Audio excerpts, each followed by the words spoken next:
Okay, so we're going to have a look at this part in Alphacam. It's the BV PCD block. I think you'll find it in week 2 or 3 in Teams in the Alphacam folder. Okay, so I've already saved this part file from SolidWorks as a DXF. There's a video on that in Teams if you're not sure how to do that. So I've opened a new session in Alphacam. Go to the Home tab, Input CAD. Just remember to make sure that that box is unticked, text input if found. I want a DXF file type, click OK, and I search for where I have saved it and click OK. So now you can see I have imported my 2D part. Okay, so I'm going to go to top view. Now I need to create a block around this because there's no billet included within the model in SolidWorks. So if I have a look at the drawing sheet, it's telling me here that the plate is 100 by 50 by 20. Okay, so I can draw a rectangle using the geometry tab. So this one, I can draw a rectangle around this to create my block. Just one thing, so if 100 by 50, okay, so it's 100 in the X and 50 in the Y. Just be careful because the datum isn't in the bottom left corner or it isn't in the center. Okay, so whenever I go to draw a rectangle, okay, so my first corner is going to be minus 25 and in Y is going to be minus 25. And the reason for that is if this is 44 in total in Y, half of that's 22 from the datum, so we're adding an additional 6, so 3 either side, so it'll be minus 25 if I'm coming down in the Y from the datum, plus 25 if I'm going up. In X, okay, so the whole length of the part is 90 and I want to block 100, so it'll be 5 either side, so it's going to be minus 25. If you go left of the datum in X, it's minus, and if you go right, it's going to be positive. So it's minus 25, minus 25, and then for my second corner, it's going to be plus 75, plus 25, and click OK, and escape. So you can now see that I have my block around this. So I need to go to the 3D tab along the top. I need to set materials because it's still 2D at the moment. Okay, so it's asking me to pick geometry. So I can select the outer line and it turns blue. I can also select all and click finish. So my material top is going to be 2 and it's going to be minus 20 is the depth because I'm told the depth of the block is 20. So click OK and hit escape. Okay, so if you're in isometric view, you can now see that my 0 line, this green, is slightly below the top of the block, which is what we want, because we're going to take 2 millimeters off when we do our first face mill operation. Okay. So the next thing I'm going to do then is go back to top view and go to the machine tab. So that's where all my operations are going to be that I can select from. Now on the drawing sheet, it gives us a bit of a operation plan. So we're going to roughly go by this, but we're going to just follow through what I'm doing in the video here. So the first thing I want to do is face mill the top of the block. So I'm going to select my tool. Remember, I'm in the metric folder and I find the face mill down here near the bottom in the shell mills folder, 63 millimeter diameter. Okay, so just double click and then click anywhere to select it. Now this facing option, so that's the one I'm going to pick. Okay, so safe rapid level is always going to be 50. Then I'm going to wrap it down to 10. Now the top of my material is going to be 2 and final depth is going to be 0 because I only want to take 2 millimeters off, and then the new top of the block is going to be 0. Now in here you can adjust speeds and feeds. We're going to leave those for now for the moment. So I click OK, select my geometry, so click the outside and click finish. Now you can see this blue line, which is a tool path. So I can simulate that using the simulation tab. So if I go to isometric view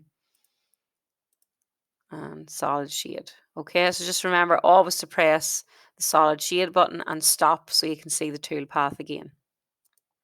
Okay, so the next thing then is we're going to spot drill these 6 holes and also the circular pocket here. So I'm going to select, now there's no center drill as such called up in here in Alphacam, but I'm just going to select a 3mm drill. We do have a center drill at the machine, so double click and then click anywhere. I'm going to go to this option here, drill machine holes, and the top one, drill top holes. Now this one is going to be drilling. We're not pack drilling because we're only going to center drill, so we're only going to go 2mm deep. Okay, so see if rapid's always going to be 50. We're going to wrap it down to 10. The material top is 0, and I'm only going to go 2mm, so it's going to be -2. Okay, and it should be on drill tip. So click OK. Select the circles it's asking that you want to drill. So click all of those and finish. It'll come up with this warning because we're using a smaller tool than the diameter of the hole. So click OK. So you should now see a tool path and you should have crosshair in each hole. Okay, it should be a different color to the previous face mill tool path.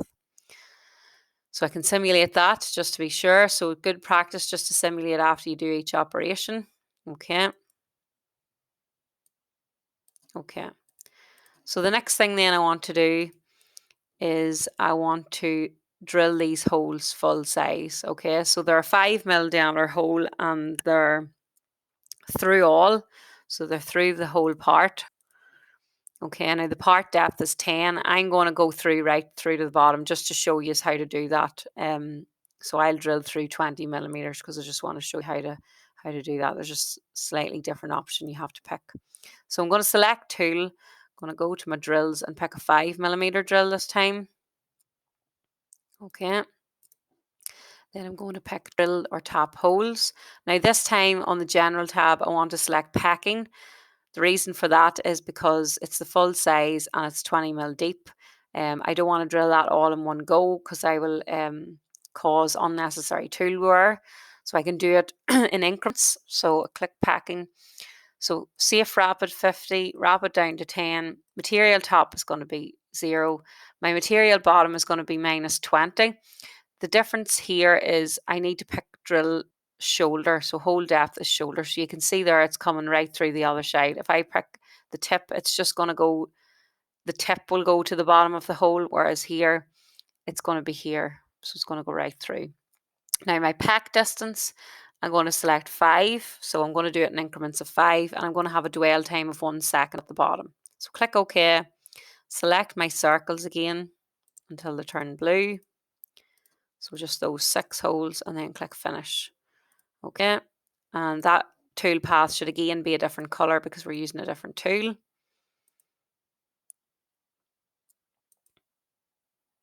Okay, so you can see it's drilling it in increments. Okay, so now if I turn over and look at the bottom of the part, it should have went right through, and it has. So the hole has went right through because that's because I picked shoulder. Okay, so I'm going to turn off solid, go back to top view. So the next thing I want to do then is machine this circular pocket.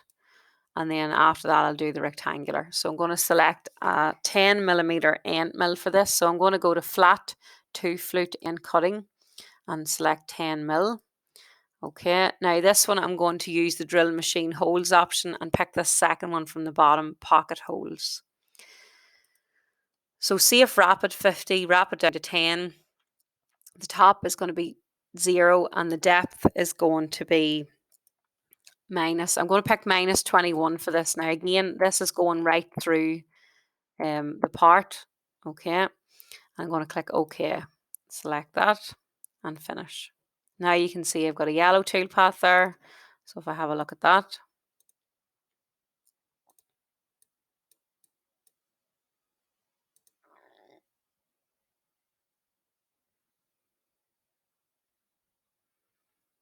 okay, and now it's going to do the pocket.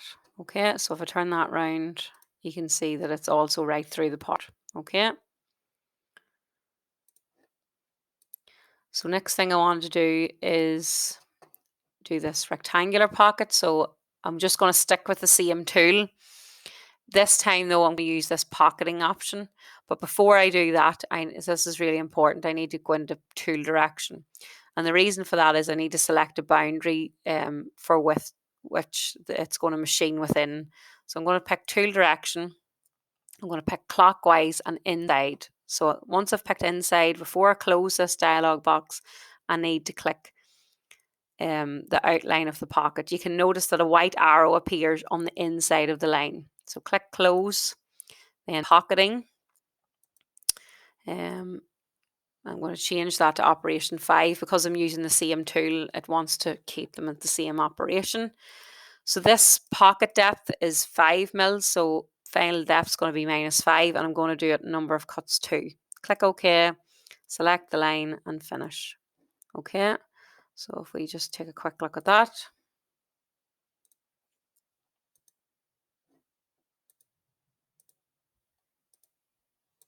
Sorry, I just want to see how long I have left. Okay.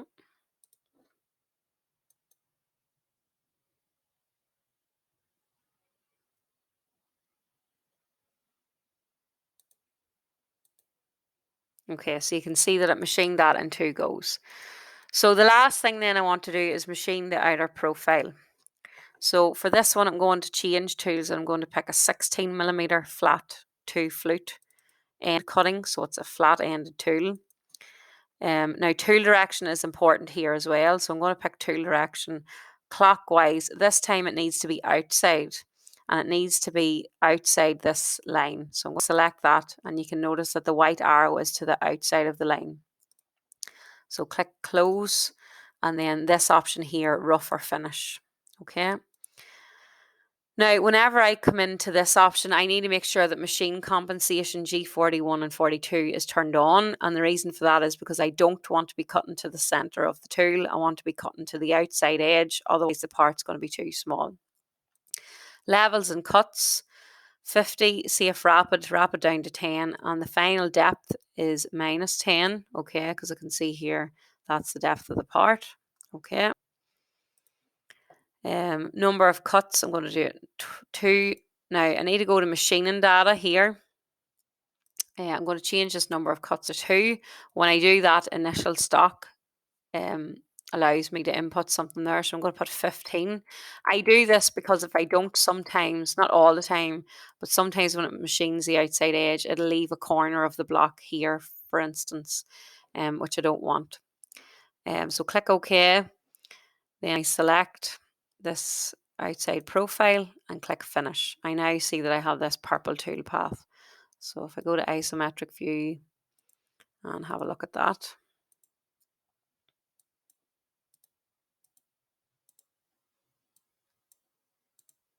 Okay, so we're starting to machine the outside edge there. Okay, so you can see now that we have machined